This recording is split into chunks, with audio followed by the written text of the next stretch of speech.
Okay, first graph yang kita kena tahu dalam subtopik ni adalah sesaran masa. Okay, nama dia sesaran masa sebab dekat graf tu Pak CY dia adalah sesaran, okay, ataupun displacement, dan Pak CX dia adalah masa ataupun time.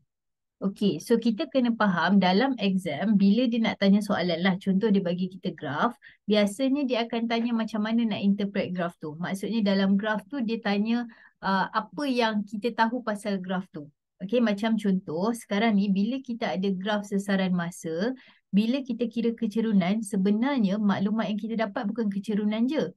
Sebenarnya kita dapat hal laju. Okey, jadi apa maksud dia? Contohlah, okay, kita try dulu cari dia punya kecerunan. Sebelum kita cari kecerunan, pastikan letak koordinat dulu untuk elakkan daripada silap. Okey, kat sini koordinat dia 5, 20. Okey, X dulu baru Y. Lepas tu kat sini daripada asalan, so kosong lah. Jadi kita letak contoh X1, Y1, X2, Y2. Jadi, bila kita kira kecerunan, Y2 tolak Y1. Maksudnya, 0 tolak 20 bahagi dengan 0 tolak 5. So, kita akan dapat 4 kan? So, 4 ni dia bukan sekadar kecerunan. Dia bukannya macam, oh kecerunan dia 4. Itu betul. Tapi sebenarnya, 4 itu adalah hal laju. Jadi, dalam exam, dia tak kata kira kecerunan. Apa yang dia kata adalah hitungkan hal laju. Calculate the velocity.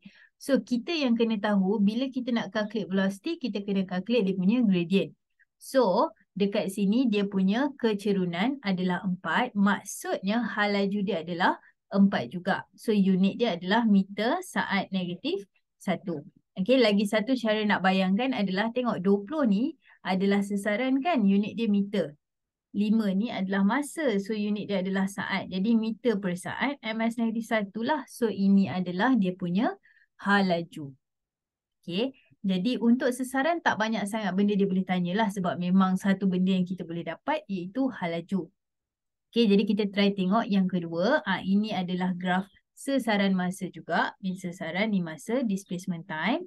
So dia kata hitung hal laju objek, calculate velocity. Nampak? Okay. So bila soalan macam ni, again, kita dah tahu ini adalah graf sesaran masa. Dan untuk dapatkan hal laju daripada graf sesaran masa, kita kena cari dia punya gradient ataupun dia punya kecerunan. So, rumus dia adalah Y2 tolak Y1 bahagi X2 tolak X1.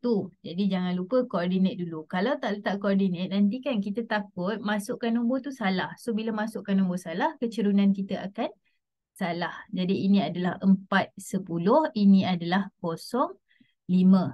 Okay, so katakanlah ini X1, Y1, ini X2, Y2. So, 5 tolak 10 bahagi dengan 5 tolak 10, 0 tolak 4. Okay, maksudnya 5 per 4 dapatlah 1.25. Okay, 1. Sekejap, satu ke?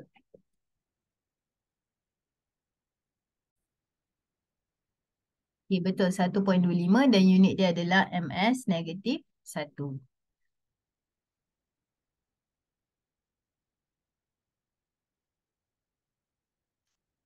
Okey, kadang-kadang soalan dia tak tanya pengiraan tau. Kadang-kadang dia kata perihalkan pergerakan objek ataupun describe the motion of object.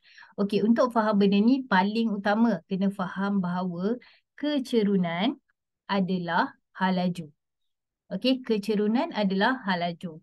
Gradient is velocity.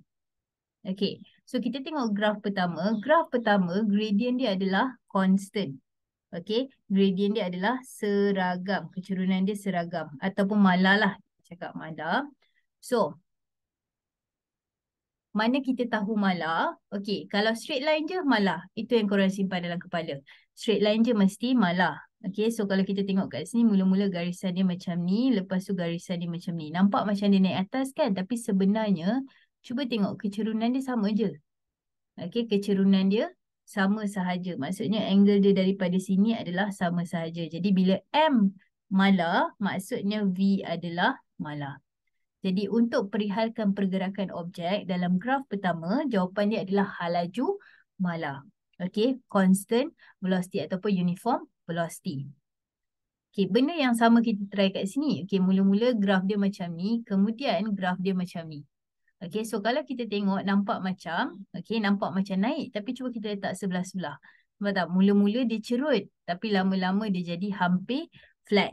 So dekat sini kita tahu bahawa daripada kecerunan yang besar jadi kecerunan yang lebih kecil, maksudnya kecerunan dia berkurang.